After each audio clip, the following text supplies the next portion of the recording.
श्री रामदूत श्री रामचंद्रम शरणं प्रपद्ये, श्री रामदूतं शरणं प्रपद्ये। श्री राम जय जय राम।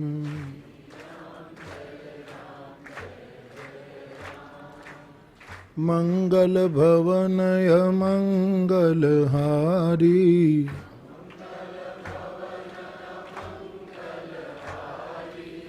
द्रवभूषो दशरथ अजिर बिहारी।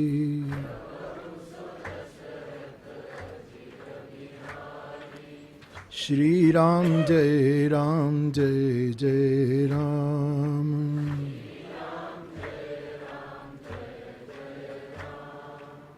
जय जय जय हनुमान गोसाई,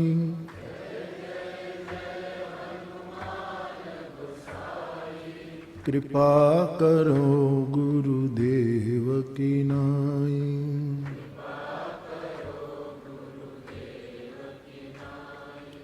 श्री राम जय जय राम।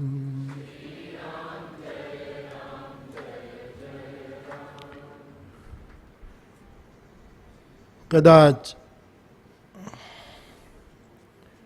आप सौने आश्चर्य थशे કે મેં મારા બોલવાના આરંભે રામનામ સંકીર્તન શું કામ કરાયું?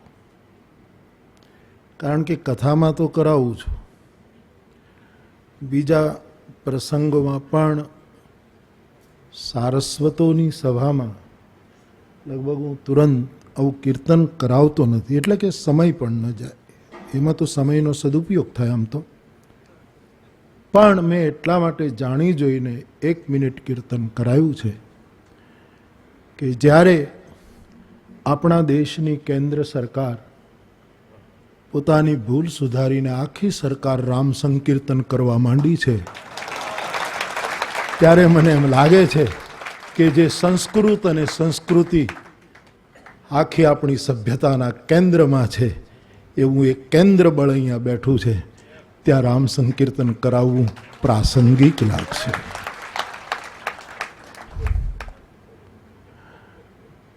જેમની વંદના કરવા માટે આપણે આજે સંસ્કૃત સત્રના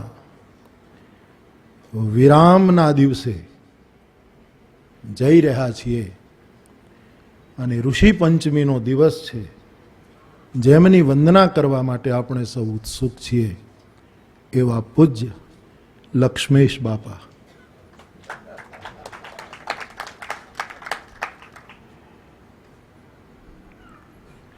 મને એમ કહેવામાં આવ્યું છે કે હું હિન્દીમાં બોલું, નિર્ણય તમારા ઉપર છોડું, અંગ્રેજીમાં બોલવાનું કહેતા નહીં.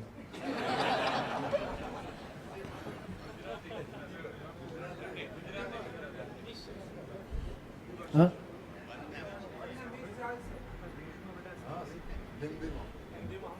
હા, એટલે મારી ગુજરાતી ભાષા પણ શુદ્ધ નથી ને હિન્દી પણ શુદ્ધ નથી, પણ માંગ એવી છે કે હું હિન્દીમાં બોલું. લક્ષ્મેશ બાપા શેમાં બોલું?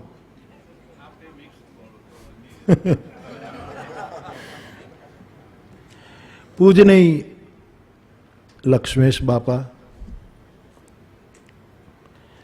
ઋષિ પંચમીના પાવન દિવસે સંસ્કૃતને કેન્દ્રમાં રાખીને हमारी जड़ नहीं लेकिन प्रवाही परंपरा ने, प्रवाही सांस्कृतिक परंपरा ने केंद्र में राखीने येन केन प्रकारेण ऋषि कार्य साथे संस्कृत द्वारा जो जुड़े हुए हैं, इन सभी ऋषियों को आज मेरा प्रणाम.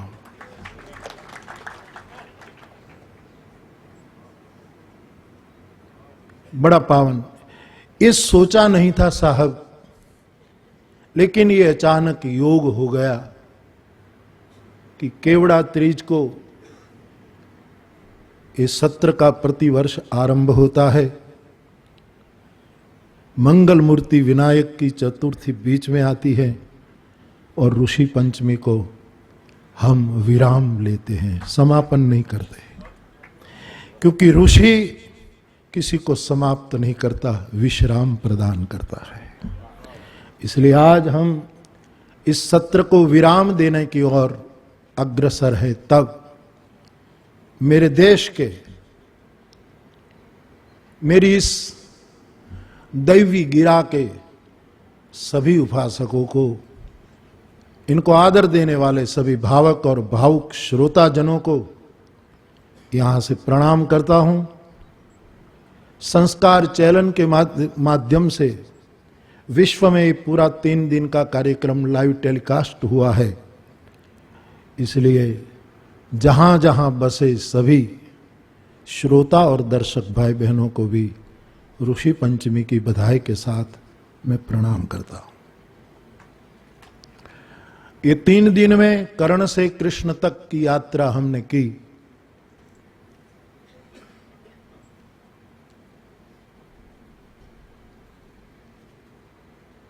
सभी आदरणीय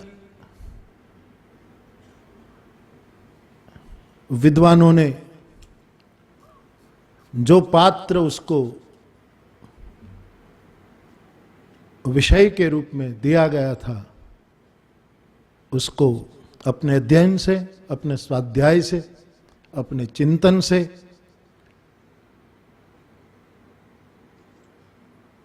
सुशोभित करने का मंगल प्रयास किया है। मैं शुरू में मेरी बहुत बहुत प्रसन्नता व्यक्त करता हूं कि इस तरह साल में 2 बार, एक तो अस्मिता पर्व के प्रसंग पर और ये संस्कृत पर्व के प्रसंग पर इतनी शांति से सुनने का मुझे सौभाग्य आप प्रदान करते हैं। वरना कहीं सुनने जाते हैं तो भी कहते हैं, बोलने वाले बंद कर देते हैं और कहते हैं अब बापू कुछ बोलेंगे। गुजराती में कहूं होय तो આવ્યા તા મળવા અને બેસાડી દે દળવા। परंतु यहाँ ये मेरा सौभाग्य है कि मैं मेरे देश के इतने विचारवान विद्वानों को सुन पाता हूं। सही में मैं बहुत खुश हूं। इस बार वैसे 2-3 वडीलों के बीच बैठकर भी निर्णय किया गया था। आदरणीय दिनकर भाई ने भी सुझाव दिया था कि महाभारत के पात्रों पर चर्चा की जाए और ये हुआ। सभी आदरणीय वक्ताओं ने बहुत सुंदर अपने अपने ढंग से अपनी प्रस्तुति की। अब मैं क्या कहूं, मैं तो वैसे रामायण का आदमी हूं और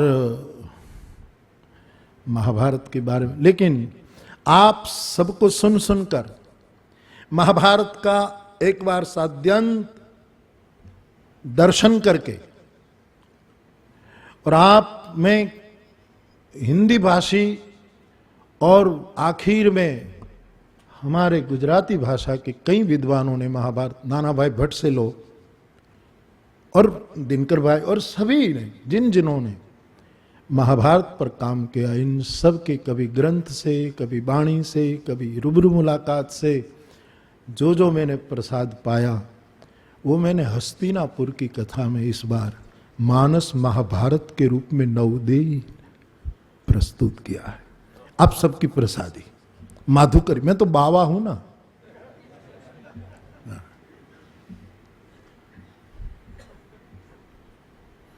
तो माधुकरी मेरा अधिकार है। अधिकार नहीं, इस अधिकार का मेरा गौरव भी है। मुझे उसका गौरव है कि मैं हर जगह, और रामचरितमानस में एक सूत्रपात है। वैसे इस बात सुनकर आप मुझे संत मत मान ले, लेकिन वहां लिखा है संत हंस गुण गह ही पय परिहरिवारी विकार। साधु का काम है शुभ तत्व जहां से मिले दरवाजे खुले रखने चाहिए।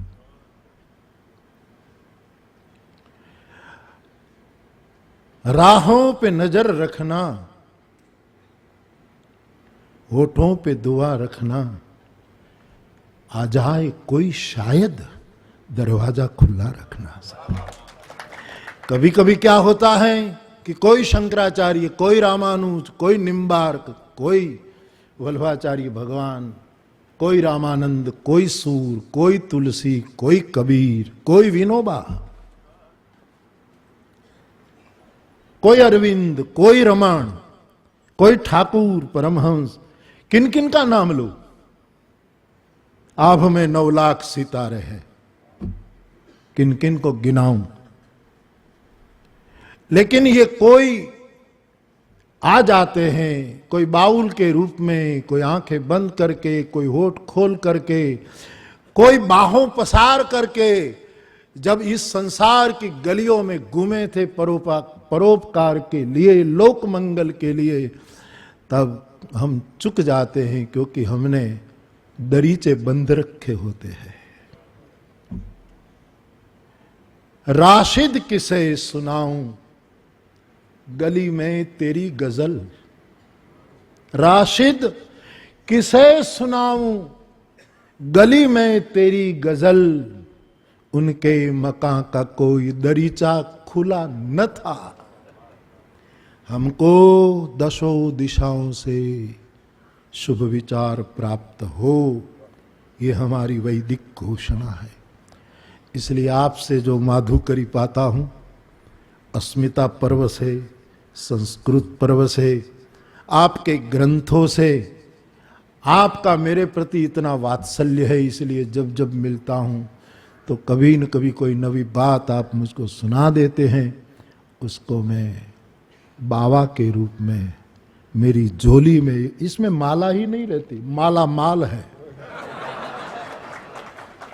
आपको लगता होगा इसमें माला ही रखते हैं, नहीं नहीं नहीं साहब, इसमें बहुत बड़ा फिर कुछ कहूंगा तो लोग उसको गलत अर्थों में लेंगे कि बापू के पास रहस्य ही, रहस्य बहस्य कुछ नहीं है साहब। लेकिन गुजराती भाषा में, सौराष्ट्र की भाषा में, मेरी तलगाजरड़ी भाषा में यदि मैं कहूं तो साधुनी तांबड़ी में घर घर नो लोट होय छे। અમે તાંબડી લઈને ઘરે ઘરે લોટ માંગવા જનારા સાધુ સવારના પહોરમાં, અને એની તાંબડીમાં ઘઉંનો પણ લોટ હોય, બાજરાનો પણ હોય, મકાઈનો પણ હોય, જુવારનો પણ હોય, અને જેને ઢોકળા કરવા હોય એને સાધુને ઘરે ભિક્ષા કરવી, એને બાવાને ત્યાં भिक्षा લેવા જાવી સાહેબ। એને ઘરે ઢોકળા કરવા માટે અનેક અનાજના લૂંટ ભેગા નહીં કરવા પડે, એની તાંબડીમાંથી બધું જ નીકળશે સાહેબ। તો मैं तो इसी न्याय से, मेरी केवल मेरे लिए स्वांतः सुखाए ये सब। जरूर कल लक्ष्मेश बापा ने कहा कि बापू का ये प्रयोग इसी कारण तो शायद नहीं है कि समाज के द्रोणाचार्यों के दिमाग से दुर्योधन निकल जाए। ईर्ष्या का ये उपक्रम, ये तो आपका बड़प्पन है, लेकिन बिल्कुल हेतुहीन, केवल तुलसी के शब्दों के माध्यम से प्रस्तुत करूं। स्वांतः सुखाय तुलसी रघुनाथ गाथा।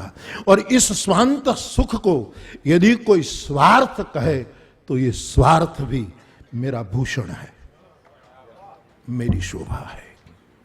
तो मैं क्या कहूं महाभारत के बारे में? मैंने तो आपसे भिक्षा लेकर महाभारत, और मुझे आनंद इसी बात का है कि मेरे दादाजी, जिसको मैं सदगुरु भगवान कहता हूं, त्रिभुवन दास दादा, मेरे पिताजी के पिता,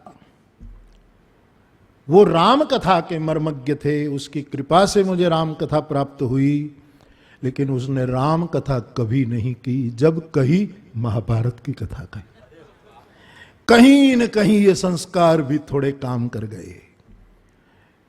राम जी मंदिर तलगाजरड़ा का हो या यहाँ बगल में रातों तरेड़ के बाद काकीड़ी गांव है, ब्रह्म भट्टों का गांव है, वहाँ दादाजी महीने 2 महीने रहा करते थे और उस राम जी मंदिर में वो महाभारत की कथा कहा करते थे।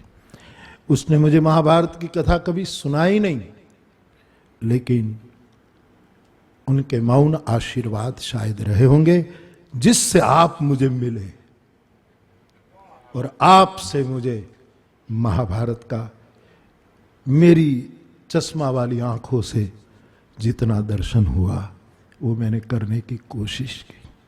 सभी विद्वान वक्ताओं ने कितना सुंदर वक्तव्य दिया। मैं नमन करता हूं फिर एक बार आपके स्वाध्याय को।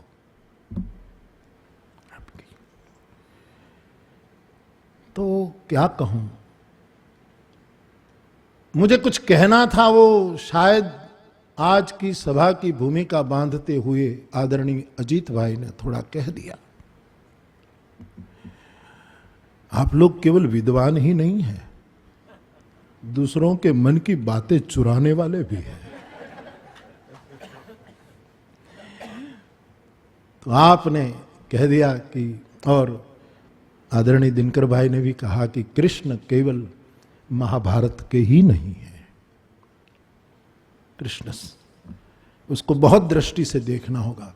मैं एक वाक्य कहकर मुझे जो कुछ कहना है वो आपके सामने कह दूं। भगवद गीता महाभारत अंतर्गत है, आप सब जानते हैं, ठीक है। अभी आपने प्रश्न रख दिया कि ये 700 श्लोक कहने की कहने का काल वहां रहा होगा, ये सब विद्वानों का विषय है। लेकिन भगवान कृष्ण बार बार यहां अर्जुन की परिभाषा करते हुए ब्रह्मभट्ट साहब ने, सुभाष ब्रह्मभट्ट साहब ने कहा था, अर्जुन के कई नामों की उसने गिनती पेश की थी।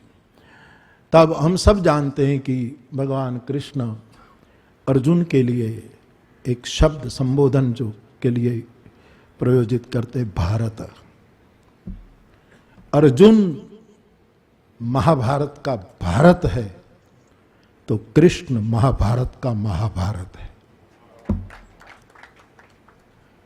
कृष्ण के लिए महाभारत में ये स्वयं महाभारत है। महाभारत का महाभारत कृष्ण है, अर्जुन भारत है। अभी अभी आदरणीय दिनकर भाई ने कहा कि कृष्ण तटस्थ नहीं है, कि तटस्थ है, ऐसा कि पांडव को, अर्जुन को जो जो ये बिल्कुल सही बात। लेकिन बापा और दादा के कंधे पर बैठकर बच्चा भी तो कुछ निर्देश कर सकता है। इसी तरह मैं आपके कंधे पर बैठकर, बापू तो आप दुलार से मुझे कहते हैं क्योंकि हम छोटे बच्चे को भी बाप कहते हैं। इसी न्याय से मैं ये भी कहना चाहूंगा कि कृष्ण तटस्थ है, पक्षपाती है, क्या है मुझे खबर नहीं। कृष्ण कृष्ण है, लेकिन कृष्ण मध्यस्थ जरूर है। कृष्ण मध्य में,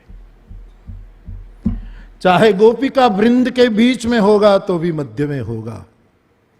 गोकुल में उसकी बाल लीला है, मथुरा में जन्म लीला तो कहां है, जैसे पैदा हुआ ही और स्तनंत। हमारा ये मजादर धाम का कवि पद्मश्री दूल्हा भाया काग की एक बड़ी प्रसिद्ध पंक्ति है गुजराती में। वो कहते हैं, कहो तो गाकर सुनाओ।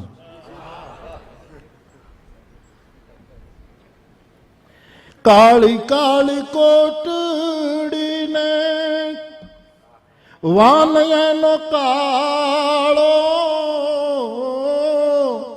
काली काली कोटड़ी ने, कंस की ये काराग्र, ये जेल काली, बिल्कुल काली कोटड़ी में वसुदेव रहे होंगे। काली काली कोटड़ी ने वान एनो वान એટલે આમ બહુ ગુજરાતમાંથી આવતો હોય એને કદાચ વાન એટલે રંગ એનો કાળો એ જ એને અંગડે વિટાણા કાળા અંધકારો। केवल श्रावण कृष्ण अष्टमी की मध्यरात्रि का ही अंधकार नहीं, विश्व भर का अंधेरा उसकी चारों ओर उस समय घूम रहा था। अंधेरे में ही उसको जन्म लेना पड़ा है विश्व को उजागर करने के लिए, विश्व को रोशनी देने के लिए। काली काली कोटड़ी ने वान एनो कालो एजियन अंगड़े विटाणा काला अंधकारो। आत्मा थी नहीं, आत्मा ने नहोता मिटाया, अंगड़े चारे और एज एनु बाळोतिયું कયું कृष्णनु। जब बच्चा पैदा होता है तो हमारे यहां कोई न कोई एक वस्त्र में उसको लिपट लिया जाता। कृष्ण ने बाळोतिયું नहोતું મળ્યું, विश्वभरનો अंधकार એનું બાળોતિયું હતું, विश्व भर का अंधेरा। उस समय की जो राजनैतिक परिस्थिति, पारिवारिक परिस्थिति, धार्मिक परिस्थिति, विश्व की कोई भी परिस्थिति के सब तमस में घिरी हुई थी, ये नु बाळोतिયું હતું। ए जीवन अंगड़े विटाणा काला अंधकारो एवो देव की मातारो आदि करो रे। हजी तो कृष्ण जन्मो अने हुआ एवं रुदन निकलू, त्या तो एना पिताए उठाव्यो एने परबारो एवो देव की। अने 52 बार होय ने एने परबारा जवू पड़े साहेब, 52 नी अंदर होय एने अंदर अंदर खेलवानुं होय साहेब, एने तो जन्मथी जेल मुक्ति होय साहब, बीजा बधा जन्म जन्म जेल में होय, कृष्ण जन्मे अने एटला माटे कही शके कि मोक्ष इच्छामि मा शुचः सर्वधर्मान् परित्यज्य मामेकं शरणं व्रज अहं त्वा सर्व पापेभ्यो। मुक्ति नी डिमडिम घोषणा यही कर सकता है जो जन्मते ही मुक्त हो सकता है। एना पिताए उपाड्यो एने परबारो एज देव की मातारो आदि करो रे। अने कृष्ण का यात्रा का पहला मार्ग गगन मार्ग नहीं है साहब, और धरती का मार्ग भी नहीं है, जड़ मार्ग है। न वो पृथ्वी की तरह जड़ है, न आकाश की तरह सर्व प्रसंग में असंग भी है। तत्वतः वो असंग है ईश्वर के रूप में, निशांक। लेकिन वो जब गीता में कहा होगा तो अनुभव से कहा होगा ना सब, इसलिए तो क्या संगात संजायते काम, कामात क्रोधो भी जायते, वह संग की बात करता है यार। निर्माण मोहा जित संग दोषा अध्यात्म नित्या निवृत्त काम, जड़ मार्ग है। और जिसका जड़ मार्ग होगा उसकी परंपरा जड़ नहीं हो सकती, प्रवाही हो सकती। कृष्ण ने हरेक घाट का पानी पिया है। रमजान महीने चल रहे हैं, भगवान कृष्ण ने हरेक घाट को सलाम किया है, हरेक को आदर दिया, हरेक परिस्थिति का अभ्यास किया है, हरेक परिस्थिति को आत्मसात। कहा ने किसने कहा था कि भगवान कृष्ण ने सब चैलेंज के रूप में सब लिया, जो जो पढ़ उसको उस रूप में उसको स्वीकारा। तो मथुरा में तो कोई जन्म लीला तो हुई नहीं, न कोई उत्सव हुआ, पिताए उठायो परबारो। फिर मथुरा में तो सब रौद्र लीला हुई है, जो मल्लों को मारा, कंस को जो जो कुछ किया। तो कृष्ण मध्य में रहा, बाल लीला गोकुल में, रास लीला वृंदावन में और हरास लीला मथुरा में। कृष्ण सदा मध्यस्थ है। कृष्ण नित्य। आपने बहुत सुंदर संशोधन पेश किया कि करीब करीब 60 साल के ऊपर कृष्ण की उम्र है तब उसकी एंट्री होती है महाभारत। लेकिन कितनी भी उम्र हो वो सदैव मध्य में है, नित्य नुरंत।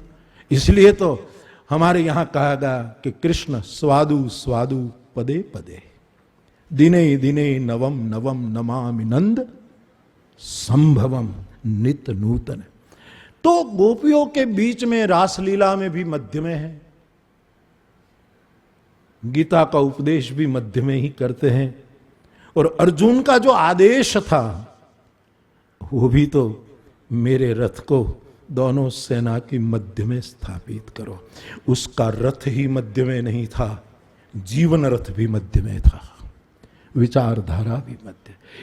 तटस्थ लोग क्या करते हैं कि एक तट पर खड़े रह करके प्रवाह में बहे जाते लोगों को देखते तालियां बजाते रहते, अथवा तो दूसरे तट की उसको परवाह नहीं है। जो मध्य में है, बीच भंवरों में जो खड़ा है, बीच में जो मध्य महाभारत, और इसलिए वो व्यक्त मध्य की प्रतिष्ठापना भगवत गीता में व्यक्त मध्य की वो घोषणा करते हैं। तो ये सदा, और आज विश्व के मध्य में भी तो कृष्ण है साहब।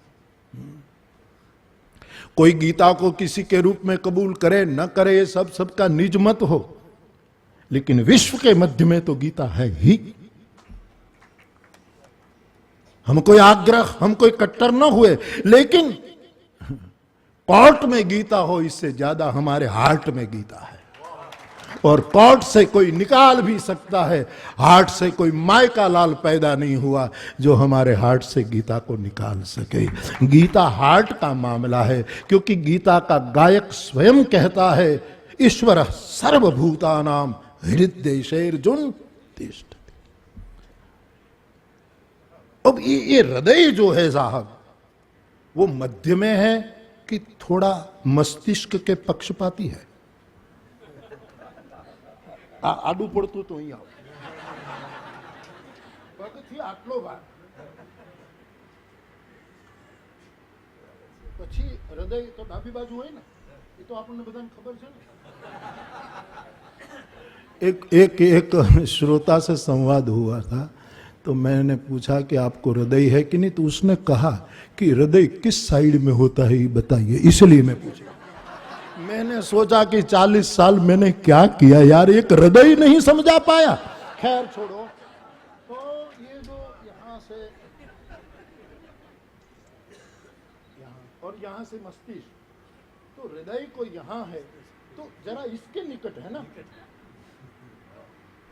तो मध्यस्थ नहीं माना जाए थोड़ा। तो मारा માટે છે ને 2-3 આમ ઓલા નાટકમાં મૂકવા પડે ને ભરતભાઈ, એમ માઇક મૂકવા જોઈએ यार, क्योंकि मैं प्रवचन नहीं करता, मैं नृत्य करता। प्रवचन तो मेरी एक मुद्रा है, मेरा नृत्य है, और आत्मा नर्तक। तो आदमी जब खड़ा है तब हृदय मध्य में नहीं है, केवल स्थूल फुटपट्टी से। तो हृदय जरा पक्षपाती लगेगा कि मस्तिष्क को, और हम सब जानते हैं कि मस्तिष्क और हृदय में कभी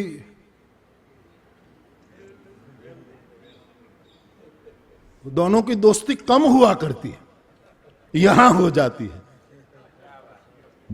कि कम होती।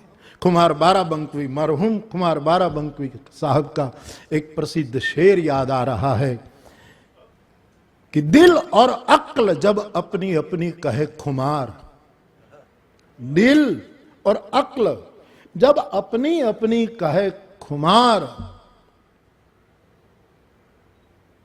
तब अक्ल की सुनिए, दिल की कहा कीजिए। लेकिन आदमी जब खड़ा है तब हृदय मस्तिष्क की ओर ज्यादा है, पैरों की ओर कम है, लेकिन आदमी जब बैठ जाता है, पलाठी लगाकर बैठ जाता है, तब कोई 1-2 इंच नो फेर पड़े तो मैंने माफ करजो। वળી પાછા તમે ઘરે જઈને ફૂટપટ્ટી લેશો કે આમાં આ મેં માપીને જોયું છે અજીતભાઈ, એટલે કહું મારા માટે તો મધ્યમાં છે। પછી હવે સૌની ઊંચાઈ પ્રમાણે, સૌની હાઈટ પ્રમાણે, ઈશ્વરે આપેલા આપણા બોડી દેહ પ્રમાણે હોય, પણ મેં ખરેખર માપ્યું છે સાહેબ, ખરેખર કે હું બેસી જાઉં પછી જમીનથી લઈને માથાના છેલ્લા વાળ અહીં લઉં ને तो हृदय बराबर मध्य आवे। कृष्ण खड़े नहीं है, बैठे हैं। खड़ा होना होना स्थूल है, इसलिए युद्ध में खड़े नहीं हुए। जो जो यहां व्यापक धर्म और अल्प धर्म की बातें हुई हैं, उसमें उसको खड़ा होना पड़ा है। और जब भी खड़ा हुआ तब भीष्म ने कहां विरोध किया है? भीष्म ने कहा कि नहीं, इतिमति रूप कल्पिता वितृष्णा। हे कृष्ण, आज मैं कृतकृत्य हो गया। जब कृष्ण रथांग पाणी हुआ,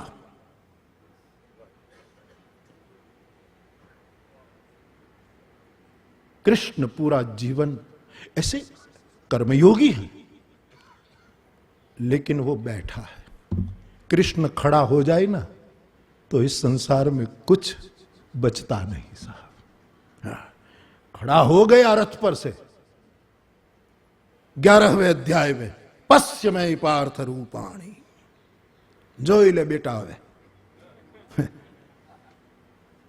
वाणी पुष्पिता, अब देख मुझे। અને वो भी તારું ગજુ નથી સાહેબ કે તું તારા આ ડોળાથી મને જોઈ શકે। દિવ્યમ દદામિ તે ચક્ષુઃ, मेरी कृपा से मुझे देख। सदगुरु की कृपा से ही आश्रित सदगुरु को देख पाता है। तो कृष्ण बैठा है, ये ऐसा तत्व है, उसको उठने की जरूरत नहीं है। वो बैठा बैठा किसी की उपस्थिति बहुत बड़ा काम कर देती है। इसलिए वो खड़ा नहीं हुआ, वो दौड़ा नहीं। अरे खड़ा नहीं, क्या दौड़ा है, मथुरा से भागा है, क्या क्या नहीं किया, लेकिन अंदर से देखो तो वो बैठा है। और इसी न्याय से भगवान शंकराचार्य भी कहते हैं, एकांते सुखमास्यता। और ये बैठने की आदत आदमी को जीवन भर की जो आदत होती है ना, वो आखिर में उसका परिणाम प्रदान करती है, आखिर में आ जाती। अभी अभी जो जिक्र किया, जरा व्याध ने उसको मारने के लिए वो किया, तब भी कृष्ण अर्ध लेटा बैठा है, इसी स्थिति में विश्राम में बैठा। भगवान श्री कृष्ण मध्यस्थ है हर क्षेत्र में। कृष्ण की भूमिका मेरी समझ में मध्यस्थ। हाँ, उनके जीवन का हम दर्शन करेंगे तो कई प्रकार की उनकी लीलाएं मिलती है। और यहां हर्षदेव भाई ने कल अपने वक्तव्य में कहा कि ये धर्म शब्द ने बहुत असमंजसता पैदा की। कभी मनु ने 10 लक्षण कह दिए, कभी भागवतकार ने 4 चरणों का वृषभ बता दिया, कभी किसी ने इतने लक्षण बताए। रामचरितमानस के पावन पन्ने को खोलो तो खबर नहीं, समय समय पर धर्म की नूतन व्याख्या गोस्वामी जी ने प्रस्तुत की। मोती वेराणा चौक में कोडियों नहीं फेंकी, मोतियों फेंक्या छे। आ ऋषियों मोतियों थी रम्या। अरे कोडिये रमनारा बाळको जो आनंदित थता होय तो आ मोतीये रमनारो समाज छे। जीतुदान गढ़वी का एक दोहा है, मुझे याद नहीं है, लेकिन बहुत अच्छा दोहा है। उसने कहा है कि मानसरोवर का पानी सूखने लगा है, अब कीचड़ मिलेगा, मोती नहीं मिलेगा, इसलिए हे मानस के मराल तुम कैसे जीवोगे। तब वो हंस जवाब देता है कि कालांतर में हो सकता है मानसरोवर का जल सूखने वाला नहीं साहब, यदि सूखने वाला है ही नहीं, वो चर्चा ही बेकार है। फिर भी किसी को आशंका हो, लेकिन प्रत्येक भारतीयों की आंख में 2-2 मानसरोवर हैं, उसके जल कभी सूखने वाले नहीं साहब।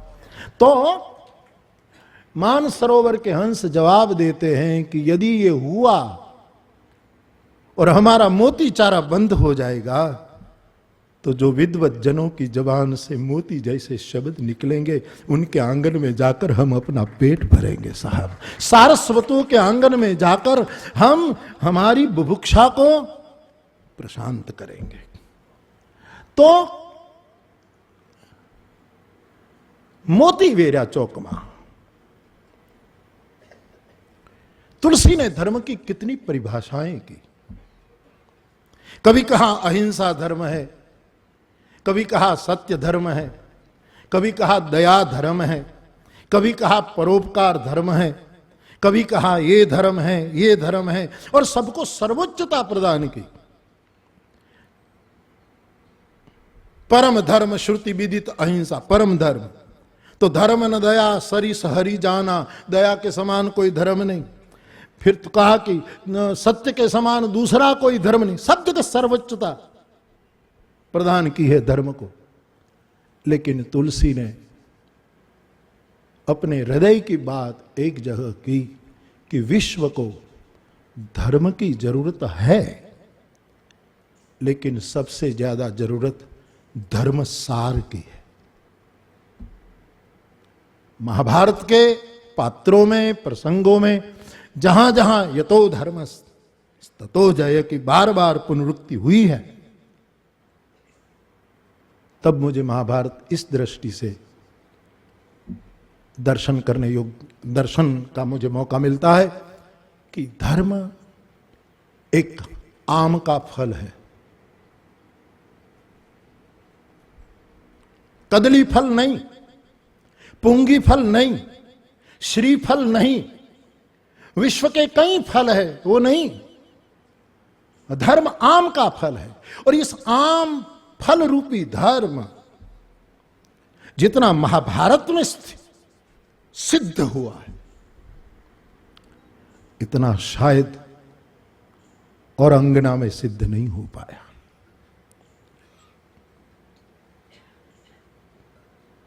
आम के फल में 3 वस्तु हुआ करती है। छिलके ऊपर, थोड़ा अंदर चले जाए तो गुटका, गुटला,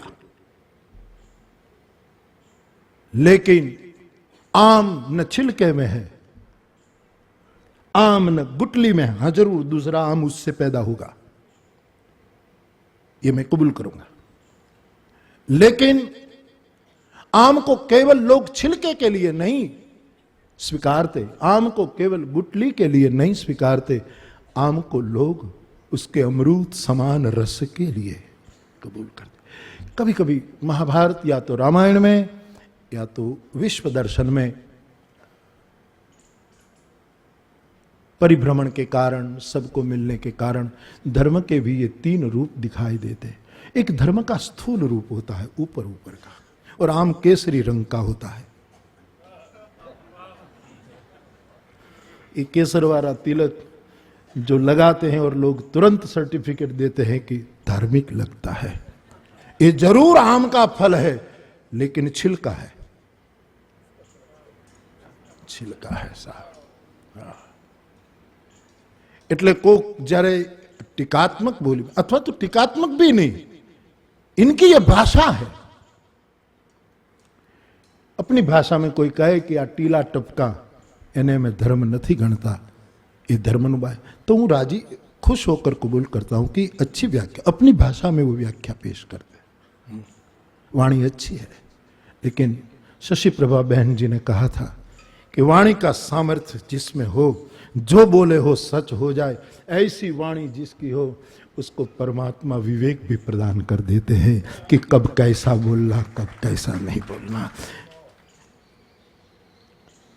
एवान वैण काढ़ो जेथी कोईना दिल ने ठेस वागे। हमारा भावनगर नो शायर नाजीर देखैया मरहूम,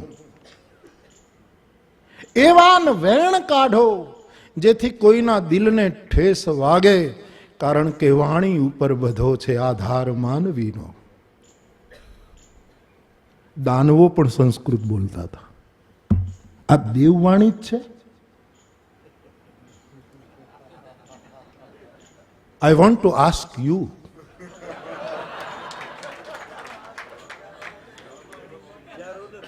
हाँ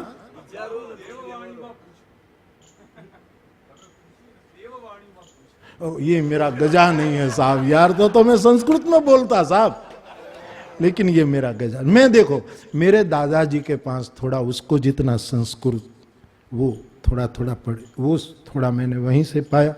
दूसरा में मेरे काका की एक दुकान थी तलगा जरड़ा में, पान बीड़ी की चाय की, तो वहाँ कभी कभी काका भोजन करने जाए तब मुझे वहाँ बैठना होता था.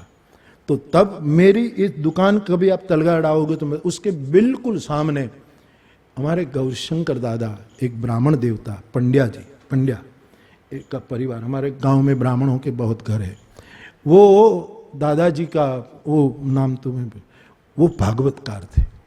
और मैं जो महाभारत का जो पंचरत्न क्या है, 5 विभाग जो गीता में, हाँ, वो मेरे पास रहती थी. तो वो मुझे वो सिखा देते थे कभी कभी संस्कृत में. और तीसरा मैट्रिक में 3 बार प्रयास मैंने किया. और नहीं, जो करना हो काम पक्का करना चाहिए, त्रिसत्य करना चाहिए साहब, क्योंकि एक सत्य से हमारी संस्कृति मना करती है. हमारे यहाँ त्रिसत्य, सत्य सत्यपन सत्य हमारा, ये जो बात है, इसलिए मैंने वो त्रिसत्य जो किया उसमें जो एक सब्जेक्ट के रूप में संस्कृत आता था. और हमारे शिवशंकर दादा हमारे संस्कृत टीचर थे मैट्रिक तक के, उसने थोड़ा, इसलिए मैं संस्कृत में प्रवचन नहीं दे पाता. लेकिन संस्कृत देववाणी है, लेकिन दानववाणी भी नहीं है.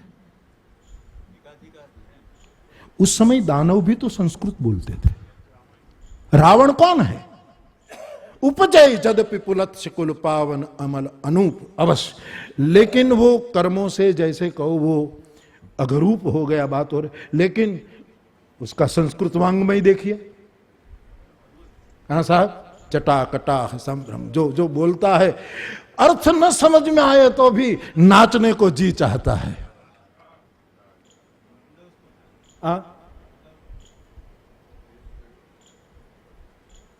हनुमान जी बंदर है, न देव है न दानव है, लेकिन हनुमान के बिना रामायण अधूरी रहती. उसके बाद सब सफलता ही सफलता. किष्किंधा कांड से प्रारंभ हुआ.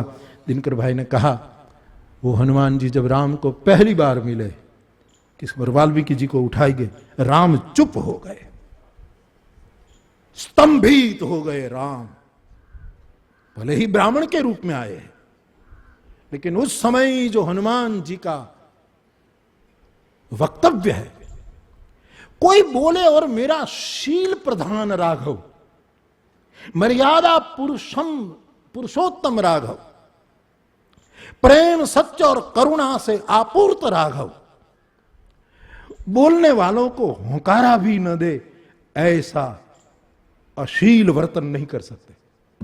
शील सिंधु है रघुनायक. लेकिन हनुमान जी के वक्तव्य के समय आमनम आंखों फाटी रही. लक्ष्मण जी को आशंका हुई और भगवान राम के सामने देखने लगे कि आर्यपुत्र भगवान राघवेंद्र आज पहली बार विवेक चुक रहे हैं. एक ब्रह्मचारी इतना सुंदर बोल रहे हैं और उसको दाद नहीं दे रहे. स्तंभित हो गए, पागल से हो गए, एकदम मानो कि जड़ से हो गए. क्या बात है? तब लक्ष्मण जी का हाथ दबाकर कहा कि चुप, तू भी मत बोल, क्योंकि मैं कुछ बोलूंगा तो उसकी वाग्धारा टूटेगी. मैंने मेरे जीवन में ऐसा विद्वान वक्ता कभी देखा नहीं है. हनुमान जी सर्व भाषा के ज्ञाता है, इसलिए वहां संस्कृत में बोले. वाल्मीकि जी ने तो संस्कृत में बुलवाया ही, सवाल ही नहीं. लेकिन आपको आश्चर्य होगा कि मेरा तुलसी अथवा तो वेद की रक्षा करते करते लोक तक जाने वाले, लोगों के बीच में घूमने वाले कवियों ने, मनीषियों ने, जब हनुमान जी सीता जी को अशोक वाटिका में मिले तब संस्कृत में नहीं बोले। जानकी के सामने संस्कृत में बोलना चाहिए था, वाल्मीकि जी बुलवा दे, लेकिन वो नहीं बोले, क्योंकि उसको डर लगा कि मैं संस्कृत में बोलूंगा तो शायद जानकी समझेगी कि असुर भी तो संस्कृत में बोलते। कहीं रावण कोई भी वेश सन्यासी बन सकता है तो उसको ब्राह्मण बनने में क्यों देर लगती है? वो सन्यासी तक बन सकता है। रावण सन्यासी बना नहीं, इसका अर्थ इतना ही है कि सन्यासी होने का किसी को भी अधिकार है। कोई भी बन सकता है कभी भी, किसी भी रूप में, किसी भी परिस्थिति वश, क्योंकि सन्यास को हमने वर्णों से पर माना है। ठीक है, तो जानकी जी के मन में आशंका पैदा हो सकती है कि शायद ये भाषा इतनी सुंदर बोले और मुझे फंसाने की कोशिश करे, इसलिए हनुमान जी उस समय मैथिली बोली में बोले, मिथिला की भाषा में बोले हैं। और मैथिली भाषा में बोले तब मैथिली चौंक पड़ी कि मेरी भाषा जननी जन्म भूमिश्च सर्गादपि, मेरी भाषा में, निज बोली में रहना साहब, निज बोली। मैं कहता हूं जन्म संस्था, जिस संस्था में हम पढ़े हो उसको कभी भूलना मत। जन्म संस्था, जनेता जिसकी कुख से हम पैदा हुए हो उसको मत कभी भूलना। जन्मभूमि हमारी ये भारतवर्ष, हम सबको वसुधैव कुटुंबकम को मानने वाले हम लोग हैं, फिर भी इतना गौरव तो जरूर है कि हम भारत में, और भले ये अर्थवाद हो, अतिशयोक्ति हो, लेकिन बड़ी मधुर है कि स्वर्ग में जाने का रास्ता वाया भारत ही होता है साहब। अच्छा लगता है भारत के दर्शनों से। भारत ने जो विधाएं प्रस्तुत की है, क्योंकि हमने एक विधा नहीं प्रस्तुत की है, हमें तो त्रयी सांख्यम योग पशुपति मतम वैष्णव मिते प्रभिन्न प्रस्थाने परमिद मद पथमिति च रुचि नाम वैचित्राम चुकुटिल नाना पथजुषा नृणाम एको गम्य तमसि पयसा मरणव इव। इस विचारधारा के प्रवाही परंपरा, और परंपरा को, ये मेरा निज मत है, आग्रह नहीं है, मेरा विचार है कि परंपरा को कभी जड़ नहीं होना चाहिए। गंगा जड़ हो जाएगी तो क्या होगा? बड़ी परंपरा है। नख निर्गता मुनि वंदिता त्रैलोक पावन सुरसरी, ब्रह्मा के कमंडल से विष्णु पदजा है, वो विष्णु के पद से निकली। कितनी लंबी परंपरा गंगा की। शंकर की जटा में आई, गौमुख, गंगोत्री, हरिद्वारे, प्रयागे च, गंगा सागर, संग में, कितनी लंबी परंपरा, लेकिन प्रवाही परंपरा। हमारी संस्कृति यदि गंगा है तो सभ्यता को प्रवाही रहना चाहिए। सभ्यता जब जड़ बन जाती है तब हिंसक बन जाती है। वही गंगा जल प्रवाहमान है, तब तक हमारे कपड़े का मैल धो देता है, लेकिन उसी गंगा जल का बर्फ कर लो, फिर कपड़े पर घिसो, कपड़ा फाड़ देता है, कपड़ा भिगा। परंपरा सदैव प्रवाही होनी चाहिए। और हमारी परंपरा इस तरह, इस रूप में बही है बाप, तो केवल कोई ये कहे कि केवल देववाणी, केवल ऋषि की वाणी नहीं, राक्षसों की भी बोली है ये। बोलने का अंदाज उसका भी अलग होगा, विवेक चुक कर बोलते होंगे। ऋषि बोले तो उसी संस्कृत में वरदान होता था, और कोई बोल, ऋषियों ने भी श्राप देने में कोई कमी नहीं बरती है। श्राप श्राप खबर नहीं, ये श्राप शब्द ही मुझे रास नहीं, छोड़ो अब जाने दो ये।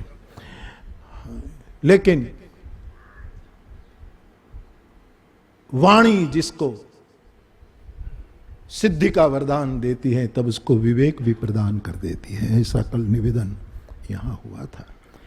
तो कोई भी भाषा में, या टीला टपका ये बाहरी धर्म है, तो मैं उसको कबूल करता हूं। उसका अंदाज बोलने का ऐसा, इसमें खराब क्या कहा है? तो आम का जो ऊपर का रंग है वो पीला होता है। हमें से ना झांखू करी नहीं, अब जरा मार्क करते होंगे तो पता।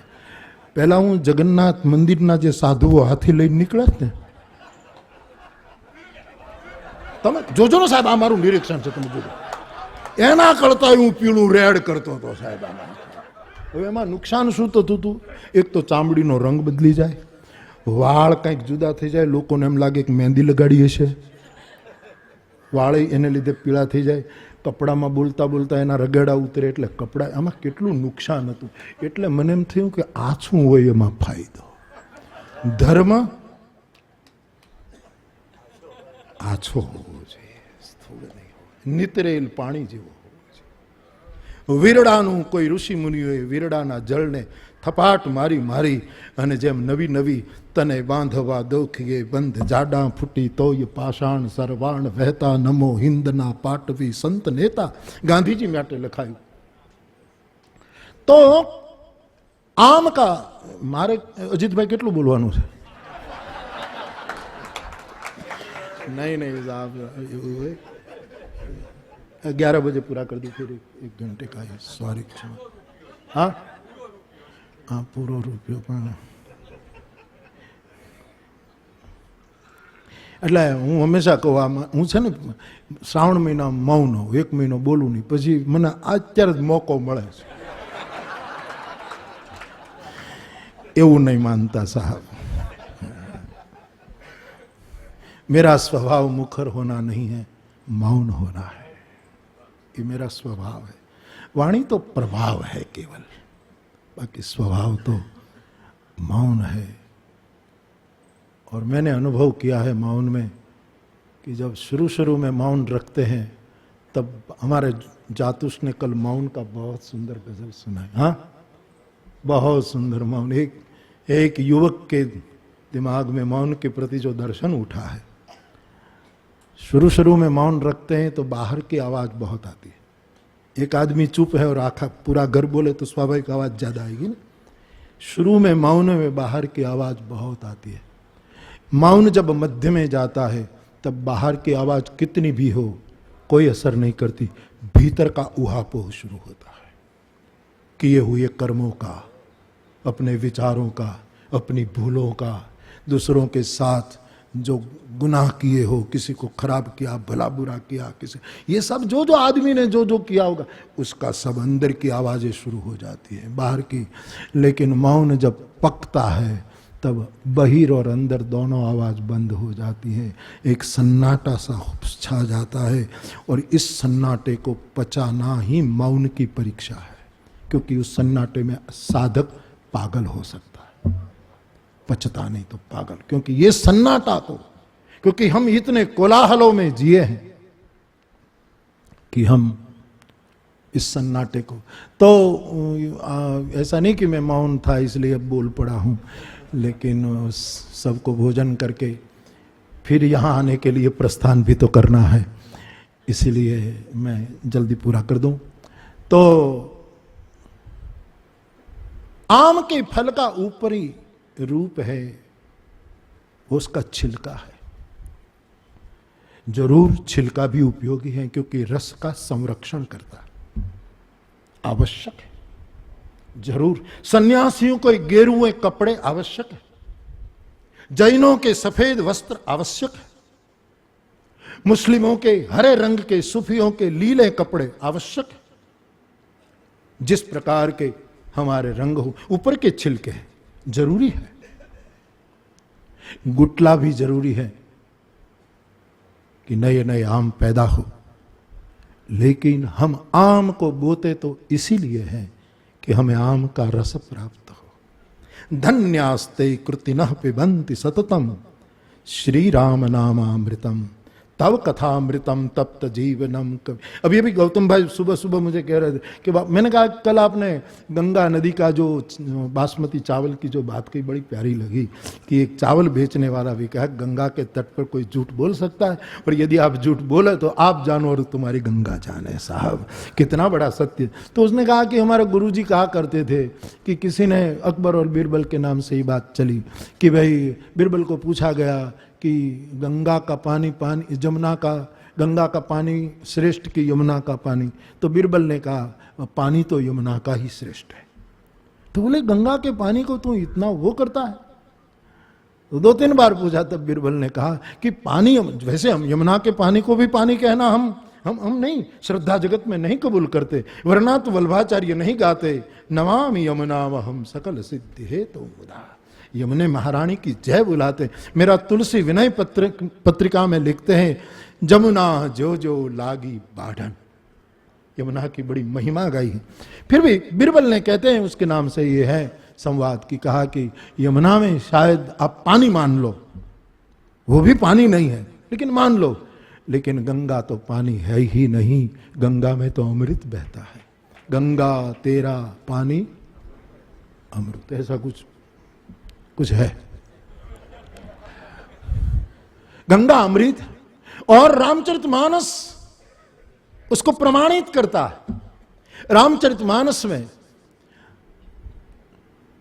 विष्टिकार के रूप में अंगद गया, दूत के रूप में नहीं। दूत तो हनुमान है, राम दूत अतुलित बलधामा, लेकिन वो भी एक, चलो दूत कार्य के लिए, विष्टिकार के लिए, संधि के लिए जाता है राम की ओर से रावण की सभा में। तब जब रावण ने ये कहा मानस की दृष्टि में कि राम मनुष्य है,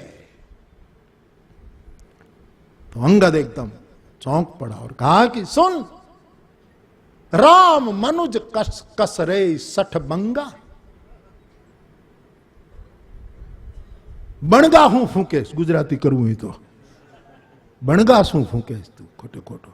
राम मनुष्य है, धनवी काम, कामदेव धनुर्धारी है केवल, धनवी काम, नदी पुनी गंगा, गंगा नदी है, नदी नहीं है साहब, गंगा कुछ और है, गंगा की महिमा कुछ और है। तो धन्यास्ते कृतिना, ये अमृत है जो कहो। तो हम रस के लिए आम, तो महाभारत में कभी कभी लगता है कि धर्म के 3 रूप उजागर हुए। एक तो स्थूल धर्म,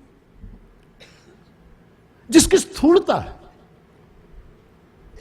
अब गेरुए कपड़े वाले सन्यासी लोग भी, महात्मा लोग भी रात्रि को सोने जाते होंगे तब हल्के फुल्के कपड़े पहन लेते हैं, अथवा तो जो जब समारंभ में जाते होंगे वही कपड़े बदल देते होंगे, अथवा तो सभा में जब जाए तब तिलक करे, लब सोने के समय तो कम से कम धोकर ही, लेकिन जिसकी उसके में आस्था हो तो सोते समय भी न धोए, वो उसकी बलिहारी हो सकती है। लेकिन कम से कम उस समय तो हम उसको, जरूरत हो, स्थूल धर्म की जरूरत है। लेकिन कृष्ण कहते हैं ऐसे स्थूल धर्म जब अनुकूल न पड़े तब उसको छोड़ दे, केवल उसकी दुहाई में मत डुबा रहे।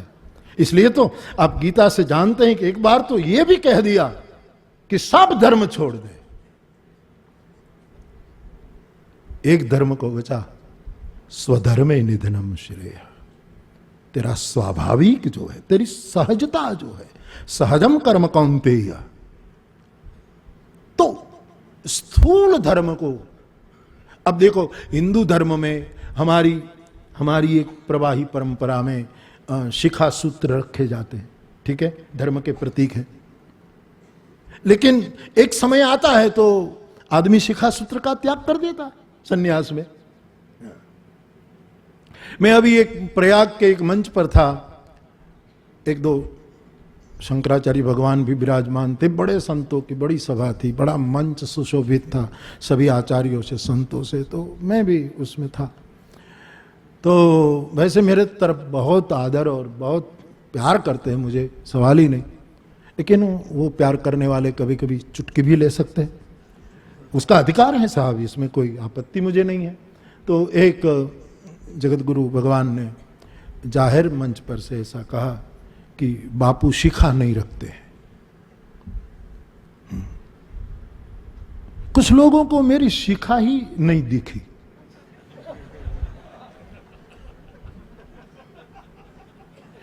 अब मैं कैसे समझाऊं कि मैंने बहुत साल तक शिखा रखी है साहब, क्योंकि मैं संध्या करने वाला आदमी हूं, और लक्ष्मीश बापा संध्या करे उसको शिखा चाहिए ना, ठीक है, चिद्रूपिणी महामाया कहकर उसको करना पड़ेगा।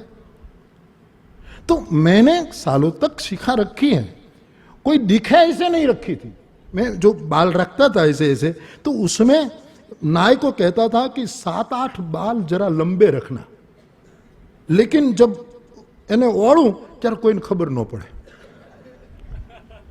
सूत्र भी मैंने रखा है क्योंकि मुझे इस परंपरा का गौरव है, आनंद है। तो उसने तो फिर मैंने तो मुस्कुरा कर प्रणाम करके, जाहिर में तो ऐसे जवाब नहीं दिए जाते, यहाँ बात हो रही अपना घर है, यहाँ कोई जाहिर मंच थोड़ा है, ये तो अपना घर है। तो इसलिए तो मैंने कहा कि बाबा अब शिखा रखने की जगह नहीं बची। जगह हो तो जहां से शिखा का जो एक स्थान है, आप गमे जाती તમે ચોટલિયું ન નાખી શકો। આ તો શું થાય કે તમારે અહીં ન મેળો તો અહીંથી શરૂ કરો, એવી ચોટલી ન હાલે સાહેબ। उसे कहा एक साधना में स्थान है भाई। अब मैंने कहा वो स्थान ही उजड़ गया, હવે तो रोपाऊं तो था।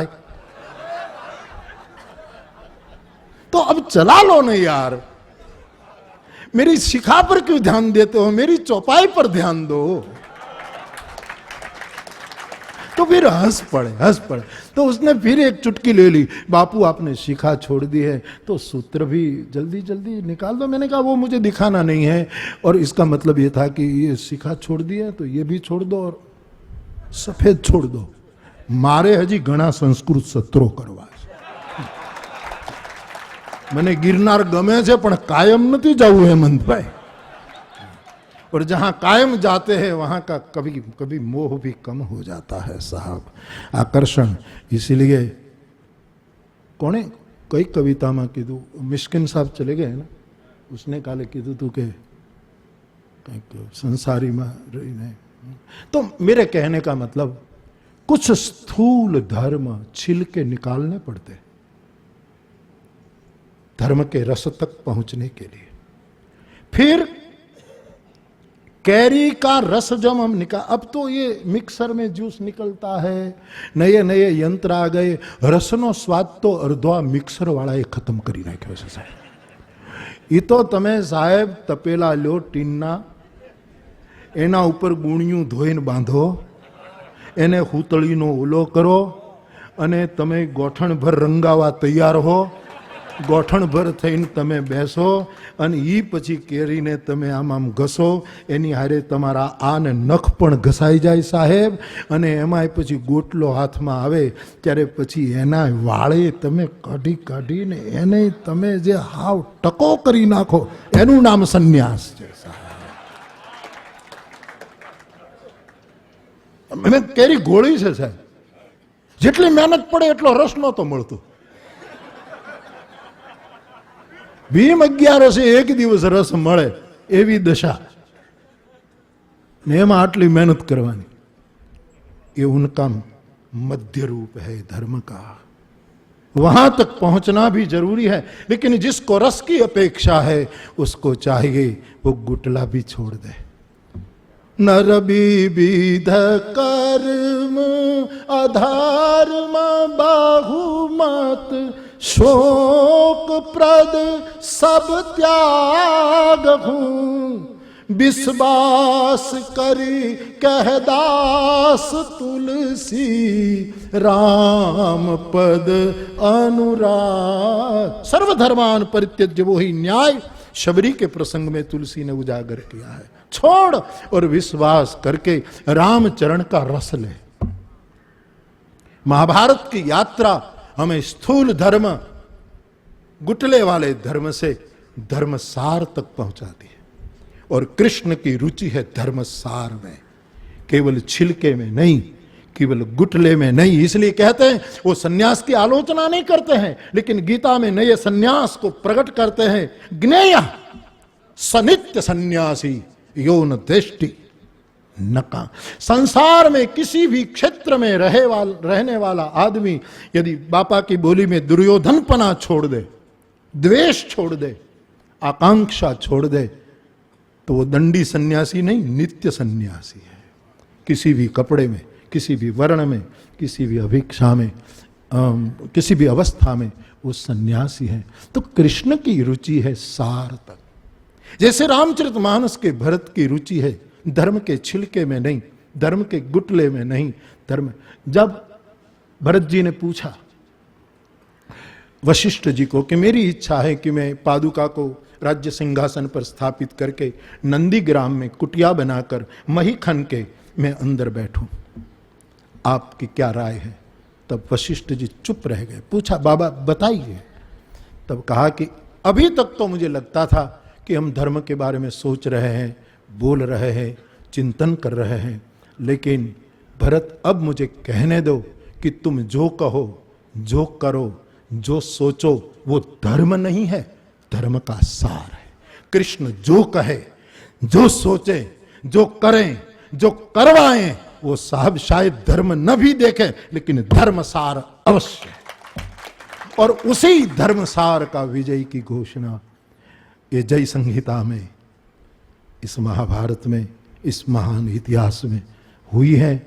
ऐसा एक शंख ध्वनि 3 दिन तक आपने अपने अपने पात्र को उठा करके पंचजन ऋषि जैसे जैसे शंख ध्वनि किया गया, यहाँ आपने बड़ा प्यारे शब्दों में उसका वो, तो मुझे लगता है कि धर्म सार तक हमें जाना है। सूक्ष्म धर्म जिसको परम धर्म कहे, सबसे परा जो धर्म है, जो स्वादु है, जिसके कारण जीवन धन्य होता है। उपयोग सबका करे, छिलके का भी जरूर, हम लोग छिलके भी खा लेते थे। और गुटली वाला तो जो उदार लोग जो होते थे वो तो घीसे, फिर धूप में सुखाए गुटली को, પછી એને તોડે, એમાંથી ગોટલી કાઢે, એને પાછી ચૂલામાં શેકે અને મહેમાનોને મુખવાસમાં આપે। આટલા બધા આપણે ઉદાર લોકો છીએ સાહેબ। એટલે ધર્મના રજરજનો ઉપયોગ કરનારા આપણે માણસો છીએ, અણુ અણુને ઉપયોગમાં લેનારા આપણે માણસો છીએ। પણ આખરે ઉદ્દેશ हमारा यही है कि हम धर्म सार तक पहुँचे। आप सबने अपने अपने दर्शनों के, अपने अपने अवलोकन के द्वारा, हरीश भाई का शब्द जो अवलोकन आपने किया है, अवलोकन के द्वारा हमें धर्म के रस तक पहुँचने का एक थोड़ा अवसर प्रदान किया। इसलिए साधुवाद, साधुवाद, साधुवाद। सबके वक्तव्य से बड़ी प्रसन्नता हुई है। और अब आखिर में जो यहाँ एक परम सात्विक जो घटना घटने जा रही, जो प्रतिवर्ष होती है, आदरणीय पूज्यपाद लक्ष्मीश बाबा बोलते हैं तो सबकी बोलनी अपनी, ये अच्छा लगता है। यहां कोई किसी की नकल नहीं करते हैं। हमारे क्षेत्र में थोड़ा ऐसा हुआ है, लेकिन ये मुझे सब अपने अपने रूप से इस कैलाश के बाग में खिले हैं। दिनकर भाई है, गौतम भाई, पटेल साहब है, साहब है, साहब सब अपने अपने, वसंत भाई अपने ढंग से खिले। लक्ष्मेश बापा, मुझे 2-3 फोन आए बापा रात को कि आखिर में जो बोल रहे थे द्रोण पर वो कौन थे? मैंने कहा ये हमारे बापा थे। बोले बहुत आनंद आया, कितने निर्भर स्थिति में बोले जा रहे, और फिर भी शास्त्र साधार लिए हुए। यही तो महापुरुषों की, जिसके पीछे कोई न कोई आधार लेकर, और कोई आधार न हो तो आत्मानुभूति। साधुओं के तो अंतःकरण की प्रवृत्ति ही प्रमाण मानी गई है साहब। सताम ही संदेह पदेश प्रमाणम अंतःकरण प्रवृत्ति। ऐसी जो बात हमारे यहाँ आई है, तो जो अब होने जा रहा है एक परम सात्विक प्रसंग, प्रतिवर्ष हमारे भाग में जो आया है सद्भाग्य के कारण, एक वंदना। आज हम सब मिलकर के पूजनीय लक्ष्मेश बापा को अवार्ड शब्द तो उपयोग करना पड़ता है, बाकी आज के दिव्य भास्कर के एक लेख में आदरणीय रघुवीर भाई चौधरी का लेख है। उसमें इनाम, खिताब, पुरस्कार, पारितोषिक, चंद्रक, उसकी विशद चर्चा करते हुए उसने आज के अखबार में एक मननीय लेख लिखा है। न ये चंद्रक है, न ये पारितोषिक है, न ये मेहनताणु है, न ये कोई उपहार है, न ये कोई इनाम या खिताब है। सब शब्द छोटे हैं। लक्ष्मेश बापा, ये केवल हमारा प्रणाम है।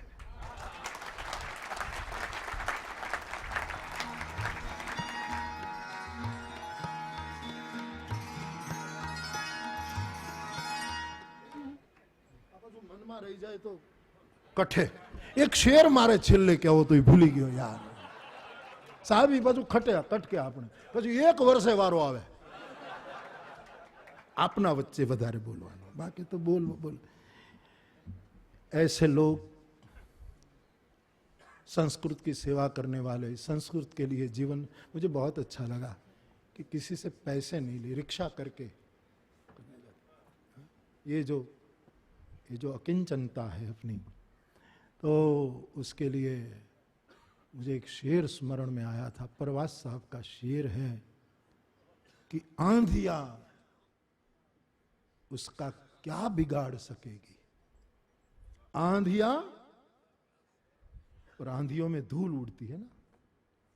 आंधियां उसका क्या बिगाड़ सकती है, इतनी धूल तो जिसकी जुतियों में रहती है.